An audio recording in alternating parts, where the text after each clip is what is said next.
మనం ఇక్కడ వాగుల దగ్గర చూస్తుంటాం గదా! వాగు పరివాహక ప్రాంతంలో చాలా చోట బురదగా, గందరగోళంగా ఉంటది.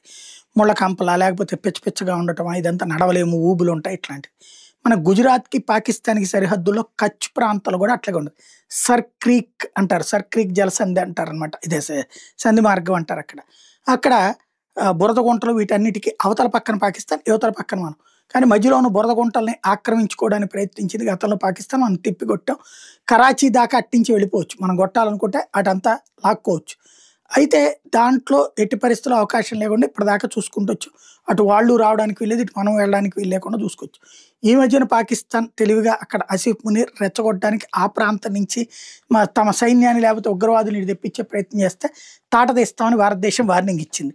నిన్న నుంచి దానికి తగినటువంటి సంకేతాలు ఇచ్చుకుంటుంది. అంటే మొన్న ఈ మధ్యన డెమోగ్రఫికల్ చేంజెస్ అంటే భారత్‌లోని సరిహద్దుల మార్పులకి జరిగేటటువంటి కుట్రని అంగీకరించబోమంటూ మన త్రివిధ దళాధిపతులు చెప్పడం, రాజ్‌నాథ్ సింగ్ చెప్పడం. ఇప్పుడు కరెక్ట్‌గా సర్క్రీక్ జలసంధి దగ్గరనే ప్రత్యేకించి మన వాయుసేన, ఆర్మీ, ఎయిర్ ఫోర్స్ కలిపి విన్యాసాలు చేస్తున్నాయి.